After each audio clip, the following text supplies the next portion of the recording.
Okay, the purpose of this video is to get us better at factoring quadratics. We're also going to introduce you to something called a discriminant, which is something we'll use for the remainder of the course, and it will also be used in IM3 next year. So before we get rolling, I want to make sure that we all know what perfect squares are. So perfect squares are special numbers. I'll write a few of them down. In fact, I'll start with the smallest perfect square, the next smallest perfect square, next smallest, next smallest, next smallest, and hopefully you can see a pattern. If your multiplication facts are good, you can see, I hope, that these are the whole numbers squared. So 0 squared is equal to 0. 1 squared is equal to 1. 2 squared is equal to 4. 3 squared is equal to 9. So it's very easy to generate perfect squares. So the list is infinitely long. And notice that all the numbers on this list are positive, with the exception of 0. 0 is non-negative, but all of these numbers are positive. So hopefully you can see that numbers like 100 are on this list. 144 is on this list. And if you continue on, 1,000 times 1,000 is 1,000,000. So if I were to write the number 1,000,000 down, it is a perfect square as well. Okay, so hopefully you have a good idea what a perfect square is. Before we go on, it is going to be important in our lesson to be able to determine whether a number is a perfect square or not. And there's a quick little test. Because notice that all of these numbers, if I take the square root of 25, the square root of 25, I get a whole number. If I take the square root of 144, I get a whole number. So if there's some large number like 9,604, and you don't know whether it's a perfect square or not, you should take your calculator and you should put a radical in front of it. Square root 9,604 is a nice, clean number 98, so you do know it's a perfect square. If you take any number that's not a perfect square, like 2, and you square root it, you will not get a whole number.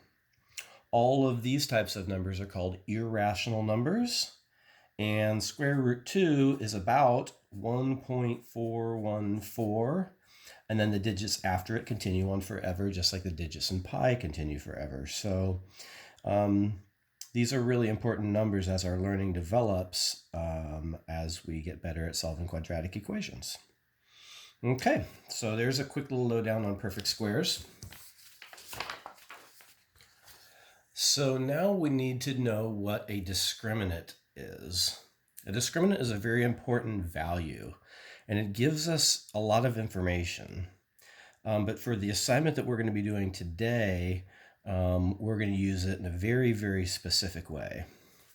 I'm going to start by letting D stand for discriminant, starts with the D, and it is also always equal to the value of b to the second power minus 4 times a times c.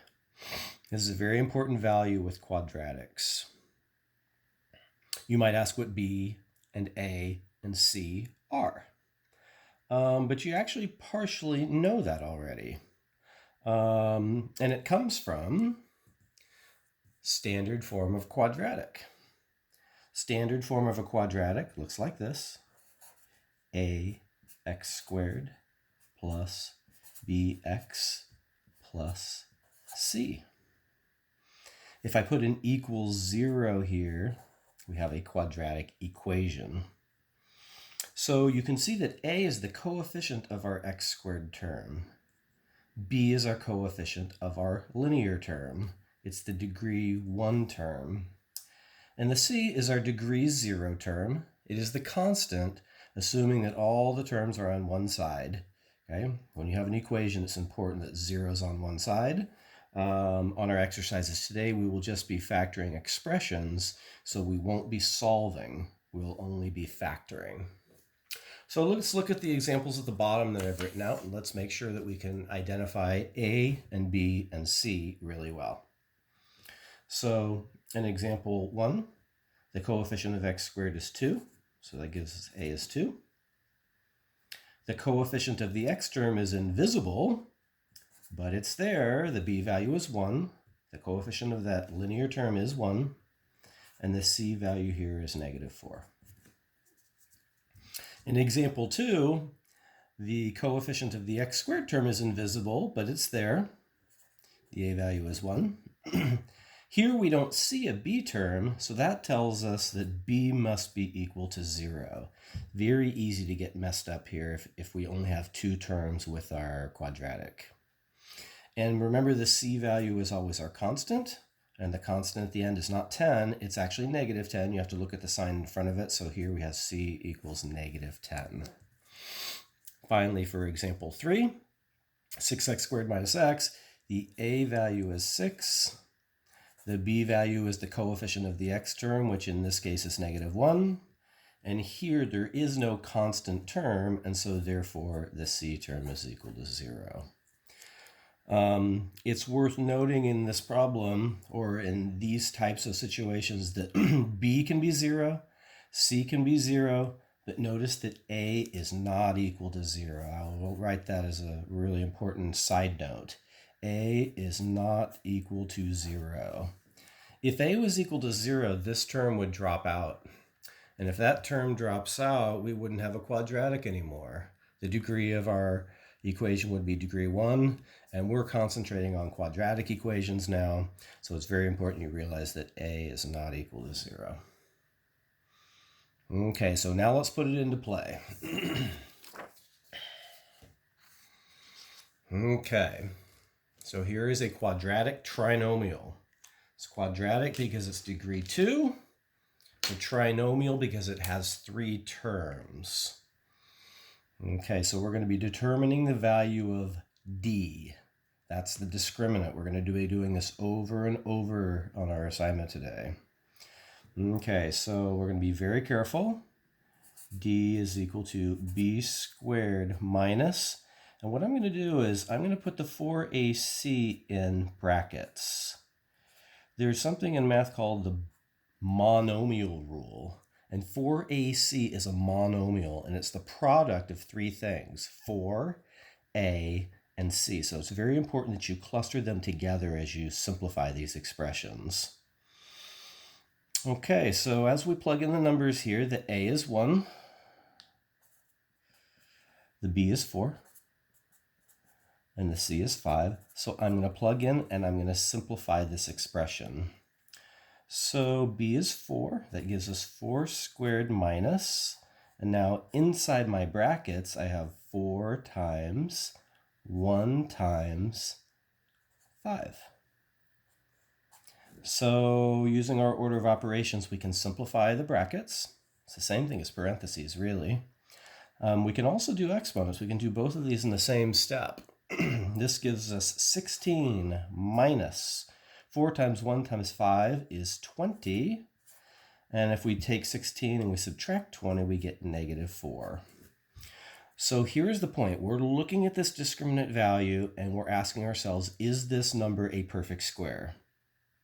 Is it one of those numbers that we talked about just a moment ago? Hopefully you remember that no perfect squares are negative. So this quadratic does not factor, and the reason is the discriminant is not a perfect square. Every time a quadratic factors, we will get a discriminant value that is a perfect square. This is called a discriminant test. Notice the directions say complete a discriminant test to determine whether the quadratics are factorable. If they are factorable, use an area model. We're going to encourage an area model so that we get better at factoring. If they're not factorable, write prime and go to the next problem. So should I try to factor this problem? Is this number negative for a perfect square? The answer is no. No negative numbers are perfect squares, so I'm going to simply write prime, and I'm going to go on to the next problem. Over the years, I see a lot of people actually try to factor this, but you can try, and you will not be successful in factoring this problem. Okay, let's go on to example 2. We're going to do 4 examples, and that will tie up this lesson. X squared plus 4. Man, this looks factorable. But let's write it down and see what we get. A value is 1. The b value is 0 here because our linear term is missing. And our c value is 4. Okay. So finding that d value very carefully, this gives us b squared, which in this case is 0 squared minus bracket 4 times a times c, which is 0 minus 16, which is negative 16 again. So I don't want you to think that the discriminant is always negative, but in both of our first 2 examples, the discriminant has been negative, which means that both of these quadratics I've shown so far are indeed prime. We're going to do 2 more, and that will wrap it up. Okay. X squared plus 20x plus 51. Okay, it's kind of nice to have a test to say, am I going to be successful in factoring this? As the quadratics get more challenging, you can even see in example 4, this is one of these nightmare quadratics that, man, if it doesn't factor, we want to know that right away. I don't want to struggle with a factoring problem for 5 minutes on a test if it doesn't factor in the first place. So this discriminant test is very powerful for us. Okay, numbers are going to get a little bit bigger this time, so you will probably want to have a calculator. But here we go. The value of d is once again b squared minus 4ac. The b value is 20. So that's 20 squared minus bracket 4 times a times c. Okay, this gives us 400 minus, and now it's kind of good to use calculator. 4 times 51 is 204. 204. So 400 minus 204 is 196. And depending on your skills with your multiplication facts, I'm going to take square root 196 on my calculator to check for sure. If I take square root 196, I get the whole number 14. This is a positive perfect square, so that means that this quadratic does indeed factor. Okay, so we're going to encourage the use of an area model. The area model involves a 2 by 2.